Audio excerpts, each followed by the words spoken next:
네, 오늘은 추수감사절을 맞이해서 통합 예배를 드리는데요. 성숙한 감사라는 제목을 가지고 함께 은혜를 나누도록 하겠습니다. 여러분, 그 감사에도요, 초등학교 수준의 감사, 중학교 또 아니면 대학교 수준의 감사가 있는데 혹시 들어보셨나요? 여러분에게 잠깐 말씀드리려고 하는데요. 이 초등학교 수준의 감사는 뭐냐면은 내 삶에 아무 고통도 없이 내 소원대로 될 때 감사하는 것이에요. 근데 초등학교를 넘어서 이제 중고등학교 수준의 감사는 뭐냐면은 내 소원대로 안 되지만 삶에 고통이 없는 것을 감사하는 것이에요. 근데 이것을 더 넘어서 대학교 수준의 감사가 있는데 그것은 어떤 거냐면 내 소원대로 안 되고 또 내 삶 속에 이해할 수 없는 고통이 있음에도 불구하고 하나님의 성품을 신뢰하면서 감사하려는 것입니다. 여기서 중요한 것은 뭐냐면 감사하려는 것이에요. 때로는 우리가 온전히 감사하지 못하지만 그럼에도 불구하고 자꾸 감사하려는 것이죠. 여러분들은 이 얘기를 잠깐 들으면서 여러분이 어느 수준의 감사에 있는지 모르겠습니다. 소망하는 것은 여러분들이 어느 단계에 있든지 간에 여러분의 감사가 더 깊어지고 풍성해질 수 있기를 주님의 이름으로 축복합니다. 그래서 오늘 본문을 중심으로 해서 우리가 평생 강직해야 될 성숙한 감사 세 가지를 여러분과 함께 나누고자 하는데요. 우리는 먼저 나의 환경이나 조건보다도 하나님의 구원을 알고 감사를 해야 합니다. 그래서 오늘 본문 1절을 보면 우리 다 같이 한번 읽도록 할까요? 1절 말씀입니다. 여호와께 감사하라. 그는 선하시며 그 인자하심이 영원함이로다. 여기서 여호와께 감사하라, 이건 명령형이죠. 근데 그 이유가 이후에 나오는데 그 이유는 뭐냐면 하나님은 선하시고 인자하신 분이라고 얘기를 하는 것입니다. 근데 여러분들 오늘 본문을 좀 더 잘 이해하기 위해서 여러분들 그 있죠, 그 앞에다가 왜냐하면이라는 단어를 써놓으시면 더 성경 원어에 가깝게 이해할 수 있습니다. 그래서 여러분들 제가 여러분에게 여호와께 감사하라 하면 여러분들은 왜냐하면 하나님은 선하시기 때문입니다 라고 이렇게 말씀하시면 되겠어요. 그래서 앞에 자막을 보고 준비했으니까 같이 한번 잘 같이 해보도록 하겠습니다. 여호와께 감사하라. 여호와께 감사하라. 아멘. 오늘 이 고백이 우리의 고백이 되기를 간절히 소망합니다. 그렇다면 오늘 본문에 선하심이라는 단어가 나오는데요. 이 선하심이라는 단어는 뭐냐면 바로 좋은 것, 또 복지, 이익이라는 뜻으로서 우리를 향한 하나님의 관대하심과 우리를 향한 축복을 말할 때 이 선하심이라고 얘기해요. 또 인자하심이라는 것은 뭐냐면 여러분들 헤세드라는 말을 많이 들어보셨을 텐데 영어 단어로 머시라고 하죠. 그래서 궁휼하심, 또 자비, 연민이라는 뜻으로서 우리를 향한 하나님의 사랑이 단순한 사랑이 아니라 아주 지극히 순결하고 완전한 사랑을 말할 때 하나님의 그것을 헤세드라고 얘기합니다. 자, 그렇다면 이런 하나님의 선하심과 인자하심의 증거는 무엇일까요? 바로 2절에 나와 있어요. 우리 2절 말씀을 같이 읽도록 하겠습니다. 여호와의 성령을 받은 자들은 이같이 말할지어다. 여호와께서 대적의 손에서 그들을 속량하사. 속량이라는 단어가 두 번이나 반복되었는데요. 이 속량이라는 것은 값을 치러주다라는 뜻이 있어요. 다시 말해서 우리의 죄값을 하나님이 대신 치러주셨죠. 그래서 하나님은 우리의 죄값을 치러주시기 위해서 예수님을 이 땅에 보내주셨고, 그래서 예수님께서 우리를 위해서 십자가에서 죽으심으로 말미암아 그 귀한 보혈의 피로 말미암아 우리를 다 죄에서 용서해 주신 것이죠. 그리고 또 용서해 주실 뿐만 아니라 우리에게 주님은 영원한 생명을 주셨습니다. 그래서 지난주 말씀드린 것처럼 우리는 이미 영생을 지금 소유했고 나중에 죽어서도 이 영원한 생명 가운데 거하게 될 줄 믿습니다. 그렇기 때문에 오늘 2절 말씀을 세 번역은 이렇게 말씀하고 있어요. 주님께 구원받은 사람들아, 대적의 손에서 구원받은 사람들아, 모두 주님께 감사드려라. 그래서 이 1절과 2절을 연결해서 당시의 이스라엘 백성들은 예배 때 이것을 찬양으로서 올려드렸어요. 그래서 예배를 인도하는 인도자가 여호와께 감사하라 라고 얘기하면 여러분이 아까 했던 것처럼 회중들이 뭐라고 말하냐면 왜냐하면 우리 죄를 용서하고 구원하신 선하신 분이시기 때문입니다 라고 하는 거죠. 또 인도자가 여호와께 감사하라 외치면 또 회중이 뭐라고 외치냐면 왜냐하면 우리를 대적에서 구하신 인자하신 분이시기 때문입니다 라고 하는 것이죠. 그래서 오늘 시편은 하나님께 감사할 이유 첫 번째는 바로 우리가 구원받았음을 강조하고 있습니다. 우리가 단순히 내가 몸이 아프지 않고 또 물질도 있고 일이 잘 되어서 하는 수준의 감사가 아니라 우리를 죄에서 구원하시고 그리고 그 구원은 영원토록 변함이 없는 구원이기 때문에 우리는 감사할 수 있는 것입니다. 때로는 우리가 실수하고 넘어지면서 온전한 삶을 살지 못할지라도 하나님의 구원은 흔들리지 않고 변함이 없다라는 것입니다. 왜냐하면 하나님의 성품이 인자하시고 선하시기 때문에. 그래서 여러분 기억하십시오. 하나님은 우리에게 구원을 줬다 뺏었다는 분이 아니에요. 내가 열심히 하나님을 섬기고 믿음 생활을 잘하면 그때는 구원을 주셨다가 내가 연약하고 시험 들고 넘어졌다고 해서 구원을 뺏어가시는 하나님이 아니라 하나님이 우리에게 주신 구원은 영원한 줄 믿습니다. 하나님의 성품이 그러기 때문에 그래요. 우리는 참 연약해서 변덕이 많지 않습니까? 감정이 바뀌잖아요. 근데 우리 하나님은 그렇지 않다라는 것이에요. 올 한 해를 보내면서 제가 좀 교회적인 차원에서 감사한 것은 우리가 매달마다 예수 영접 모임을 하고 있거든요. 그래서 한 번만 교회 행사 때문에 하지 않고 계속해서 예수 영접 모임을 통해서 우리 사랑하는 성도들에게 또 새가족들에게 예수님의 복음을 전하고 예수님을 영접하는 그 고백들을 들을 때 너무 감사해요. 그래서 예수님을 영접한 다음에 제가 물어보죠. 기분이 어떠세요? 그러면 다들 너무 든든하고 감사, 좋아요 라는 그 고백들. 근데 그런 고백은 우리의 힘이 아니라 하나님의 은혜가 있기 때문에 그 고백을 이루어진 줄 믿습니다.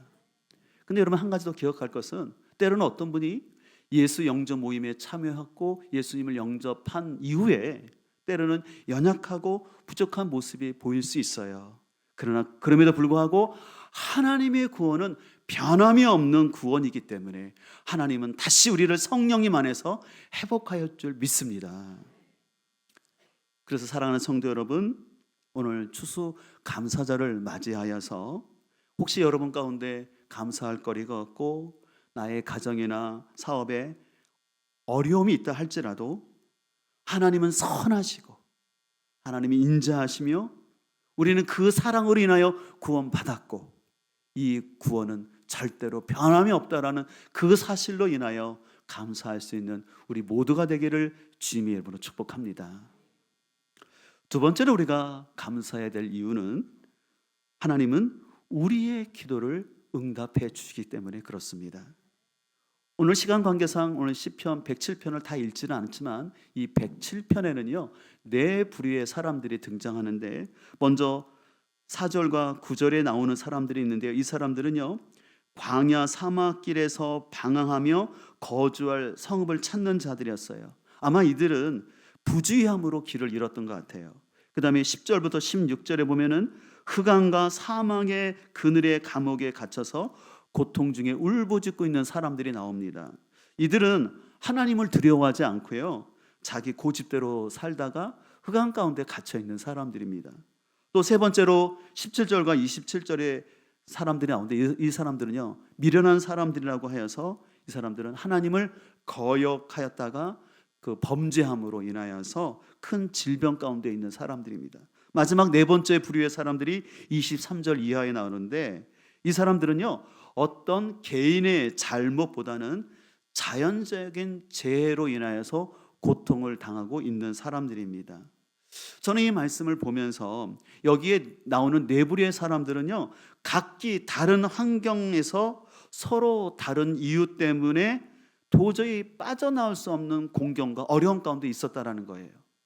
근데 이들에게 공통점이 있습니다. 어떤 공통점이 있냐면 말씀을 통해서 한번 찾아볼 텐데요 6절에 보면 이렇게 말씀하고 있어요. 이에 그들의 근심 중에 여호와께 부르짖음에 그들의 고통에서 건지시고라고 되어 있어요. 우리 13절을 같이 읽을까요? 이에 그들이 그 환난 중에 여호와께 부르짖음에 그들의 고통에서 구원하시되, 또 19절을 같이 있습니다. 이에 그들이 그들의 고통 때문에 여호와께 부르짖음에 그가 고통에서 그들을 구원하시되, 28절입니다.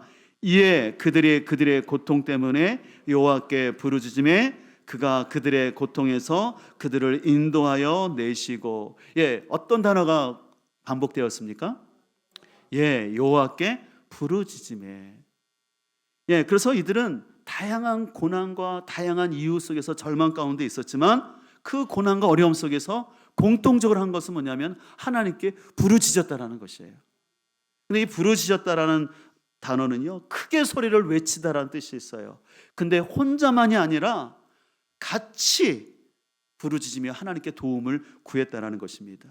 그리고 한두 번 한 것이 아니라 계속해서 반복적으로 하나님께 기도했다라는 것이에요. 근데 이렇게 하나님께 부르짖고 기도했을 때 공통적으로 나타나는 것은 뭡니까? 하나님이 그 부르짖음을 들으셨다라는 거예요. 그리고 응답하셨다는 사실입니다. 제가 목회를 하면서 우리 성도님들이 뜻하지 않는 어려움들을 겪는 것을 보는데, 어떤 분들은 때때로는 좀 저렇게 안 했으면 좋겠는데 어떤 개인적인 생각과 아니면 그것이 지나쳐서 고집 속에서 막 있다가 딱 고난을 겪는 경우도 있고요. 또 어떤 분은 참 성실하게 주의를 힘쓰고 애쓰는데도 생각지 않는 이 고난을 겪는 것을 볼 수가 있어요. 그럴 때 보면은 왜 하나님, 저분은 참 이렇게 신실하게 섬기고 있는데 왜 갑자기 또 어떤 중요한 일을 놔두고 왜 저런 고난이 올까요? 라고 생각하는 경우가 있어요. 그래서 우리의 삶 속에서는요, 다양한 경로로 인하여서 우리가 고난의 가운데 빠질 수 있다는 것이에요. 그러나 여러분, 여기서 한 가지 기억할 것은 내가 어떤 이유로 인하여 고난에 들어갔을지라도 출구는 오직 하나뿐인데 바로 하나님인 줄 믿습니다. 그래서 여러분들, 하나님만이 고난의 출구라는 사실을 기억해야 돼요. 그래서 한번 저를 따라서 한번 고백하시길 바랍니다. 고난의 있고와 상관없이 출구는 오직 하나님입니다. 다시 한번 고백할까요? 고난의 있고와 상관없이 출구는 오직 하나님입니다. 여러분들, 이 고백이 여러분의 고백 되기를 간절히 소망합니다. 그래서 여러분들, 고난 가운데 우리가 기도하면 기도 가운데 응답하시고 또 응답하실 그 하나님을 기억하시면서 여러분들이 어떤 고난과 아픔이 있든지 간에 하나님으로 인해서 그 출구가 열려질 줄을 믿습니다. 여러분, 절대 낙심하지 마시고요, 내 탓하지 마시고 내가 잘못 살아서 자꾸 그렇게 하지 마시고, 어떤 이유가 됐든 간에 출구로 나와야 할 줄 믿습니다. 고난의 터널 속에 있지 마시고요, 하나님께 부르짖고, 그러면 그 기도를 들으시고 그 응답하실 하나님을 인하여서 하나님을 찬양할 수 있는 우리 모두가 되기를 주님으로 축복합니다. 세 번째로는 우리는 공동체를 허락하신 하나님의 은혜를 알고 감사해야 합니다. 아까도 말씀드린 것처럼 이 107편은요, 포로 귀환의 배경으로 하고 있는 찬양시예요. 근데 여러분들, 이스라엘의 그 포로 귀환은요, 개인적인 한 사람 한 사람의 귀환이 아니라 공동체 차원의 구원이었음을 알 수가 있어요. 그래서 3절을 세 번역은 이렇게 말씀하고 있습니다. 동서남북 사방에서 주님께서 모아 들이신 사람들아, 모두 주님께 감사드려라. 그래서 오늘 본문에 보면 사람들을 표현할 때 사람들, 개인 단수로 얘기하지 않냐고 다 복수로 얘기해요. 그리고 동서남북이라고 말하고 있는데, 여기 특별히 여기에는 아라바야 바다까지 속해 있던, 그 끝까지 흩어졌던, 사방으로 나라가 멸망해서 흩어졌던 그 무리들을 하나님이 다 곳곳에서 모아 들였다라는 것입니다. 이것을 통해서 이스라엘 백성들은요, 개인으로 돌아온 것이 아니라 공동체가 함께 돌아오고 그곳에서 다시 한번 자신들의 정체성을 회복하면서 그들이 하나님을 예배했던 것을 알 수가 있어요. 그래서 하나님께서 포로 귀환한 사람들에게 왜 성전을 지으라고 하냐면, 그들 어렵잖아요. 70년 동안 나라 없이 살다가 포로로 돌아왔으니 아무것도 없잖아요. 근데 그거 다 아시는데 왜 자꾸 하나님이 성전을 건축하라고 했냐면은 이스라엘의 정체성이 거기이기 때문에, 함께 하나님의 말씀을 듣고 예배함으로 그들이 온전한 회복이 이루어지기 때문에 하나님은 동서남북에서 이스라엘 백성들을 부르셔서 하나님을 찬양케 했던 것을 볼 수가 있습니다. 그래서 여러분들 기억할 것은 우리의 구원, 우리가 예수님을 영접하는 건 각 개개인이 해야 돼요. 도매금이 없어요. 각 개개인이 해야 되지만 중요한 것은 그 통로는 공동체라는 사실을 꼭 기억하시기 바랍니다. 하나님이요, 복음이 전해질 수 없는 저런 중동 지역 같은 경우는 지금도 때때로는 하나님의 직접적인 음성을 통해서 그 사람들을 구원하시지만 그 가운데 꼭 공동체를 예비하셔서 그 사람들을 부르셔서 어디 거리를 가봐라. 제가 터키에서 직접 그 간증하신 분을 제가 만났거든요. 하나님이 꿈속에서 분명하게 말씀해 주신 거예요. 네가 믿는 알라가 참신이 아니라 예수님이 참된 구원자라는 사실을 꿈에서 확실히 보여줬고, 그 증표로 인해서 그분의 알코올 중독을 치유하게 해서 하나님이 그 손에 안수를 해줬거든요, 꿈에서. 근데 일어나 보니까 진짜 자신의 그 가슴에 손이 얹어져 있는 걸 볼 수가 있어요. 그래서 그 하나님이 꿈속에서 말씀하신 곳으로 갔더니 거기에 믿음의 공동체가 있었어요. 그래서 우리가 다시 한번 깨닫는 것은 하나님께서는 우리에게 구원을 개개인에 주시지만 공동체를 통해서 구원을 주실 뿐만 아니라 계속해서 우리는 공동체를 통해서 믿음의 여정으로 인도한다는 사실을 잘 기억을 해야 합니다.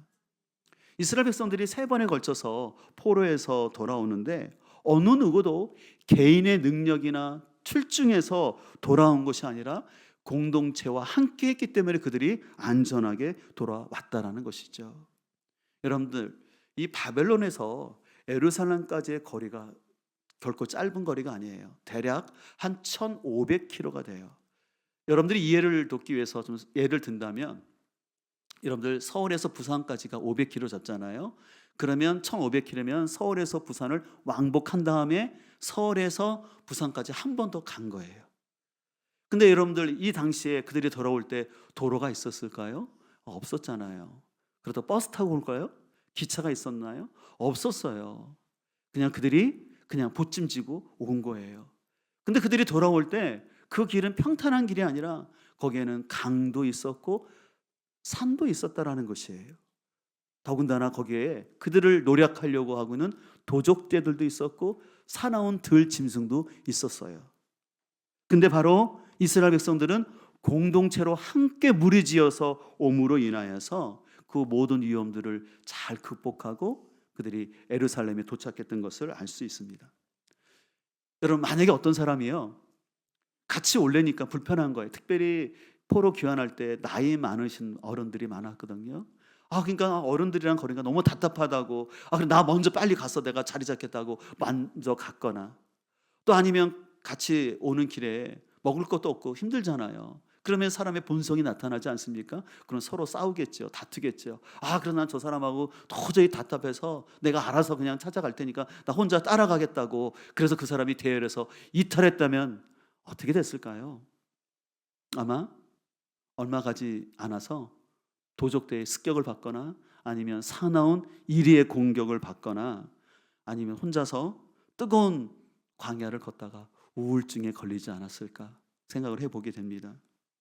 사랑하는 성도 여러분, 우리가 신앙생활하면서 잊지 말아야 될 것은 뭐냐면 공동체에 대한 감사입니다.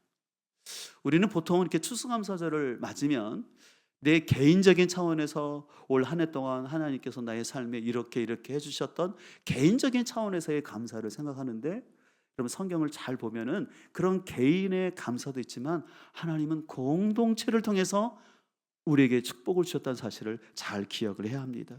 그래서 여러분, 때로는 공동체 안에 부족함과 연약함이 있고 갈등이 있다 할지라도 내가 공동체 안에 있을 때 영적으로 보호를 받고 성장한다는 사실을 꼭 기억해야 돼요. 근데 때때로 사단은 자꾸 우리에게 유혹을 해요. 어떤 사람과의 문제를 일으키고 어떤 시험 들게 하는 것을 통해서 나 혼자만 바로 믿으면 되지라는 생각을 가지고 공동체를 떠나게 하고, 그러면서 나는 신앙에 자유해 라고 생각하게 하는데 아니에요. 그게 자유가 아니라 넘어짐이라는 사실을 꼭 기억할 수 있기를 소망합니다. 어떤 목사님이 이런 재밌는 얘기를 하셨어요. 유튜브에 보면은 아주 유명한 설교를 잘하는 목사님들이 계시는데 여러분들이 아프면 그 유명한 목사님이 여러분에게 신방 안 옵니다. 여러분들이 아프다고 알지도 못합니다. 여러분이 힘들고 어려울 때 찾아올 수 있는 분은 여러분이 섬기고 있는 교회 목사님이다라는 얘기를 하는 것이었습니다. 여러분들, 우리가 함께 신앙생활하면서 주중에 만나서 밥을 함께 먹고 또 나의 어려운 사정을 같이 나누고 또 그 사정을 가지고 함께 기도할 수 있는 공동체가 있음이 얼마나 감사함이라는 사실을 여러분들이 깊이 깨달아지는 은혜가 있기를 소망합니다. 어제도 설교를 준비하고 예배를 준비하는 중에 급박한 전화를 받았어요. 우리 한 집사님 가정에 좀 아버님이 위급한 상황이 생겨서 좀 병원을 좀 와줄 수 있냐고. 그래서 우리 기도팀에 라파 기도팀에 기도 제목 올리면서 그분이 예수님을 영접하고 또 잘 치료가 되게 해달라고 기도 제목 올리고 병원에 갔어요. 가서 이제 그분을 위해서 함께 기도하면서 예수님 영접 기도를 해드렸고 아멘으로 받아들이셨어요. 그리고 또 지금 몸이 많이 회복되어졌다고 전화 통화를 했습니다. 그리고 저만 간 게 아니라 저는 연락도 안 했는데 또 다른 집사님이 그 병원으로 찾아와서 또 어려운 가운데는 그 집사님의 등을 두드려 주시고 또 안아주시는 그 모습 보면서 참 공동체가 있다는 게 얼마나 감사한지 이를 말할 수 없습니다. 여러분들, 그래서 여러분들 혹시 여러분 삶 가운데 뜻하지 않는 사고나 어려움이 있으면 혼자 사귀거나 나 혼자 해결하려 하지 마시고 꼭 목자에게 연락하시고 교회로 연락해서 교회가 함께 기도함으로 인하여 하나님의 역사하심을 경험하기를 축복합니다. 하나님은 우리가 기도하면 같이 역사하시는 거예요. 그래서 우리는 이 공동체에 대한 소중함을 잘 기억했으면 좋겠습니다. 저도 목회자로서 올 한 해 또 뒤돌아볼 때 또 우리 교회적으로 특별히 우리 교회가 이 다음 세대를 위해서 위즈덤 하우스 건축을 결정하고 또 설계 지금 도면처럼 조감도가 예쁘게 나왔는데 이제 허가 신청을 지금 진행 중에 있어요. 근데 이 과정 속에서 어떤 불협화음도 없이 우리 성도들의 마음이 하나가 되어서 이것을 자원함으로 성도들이 동참하고 계시고 또 계속해서 이렇게 동참하려는 그런 성도들의 모습을 볼 때 참 너무나 감사함을 제가 고백할 수가 있습니다. 또 우리가 아시는 것처럼 우리가 더욱더 건강한 신약교회 회복을 위해서 가정교회로 전환 준비 중에 있는데 이 가운데도 성도님들이 그것을 잘 이해하시고 진짜 주님께서 원하시는 영혼 권하여 제자 삼는 교회를 세우는 일에 같이 동참하려는 그런 모습들이 있음을 인하여 너무나 감사를 드립니다. 이 모든 것은 하나님의 선하심과 인자하심이 있기 때문에 이루어진 줄 믿습니다. 그리고 하나님은 내 삶에 고난이 왔을 때 그 이유가 어떠하든 간에 부르짖으면 들으시고 응답해 주시는 하나님인 줄 믿습니다. 무엇보다 하나님은 공동체 가운데서 우리와 함께 하시고 우리에게 은혜를 베푸시는, 우리 나를 성장시키고 더불어 하나님 나라를 이루게 하시는 그 하나님인 것을 감사하면서 오늘 추수감사절의 은혜가 여러분의 삶 가운데 가득할 수 있기를 주님의 이름으로 축복합니다.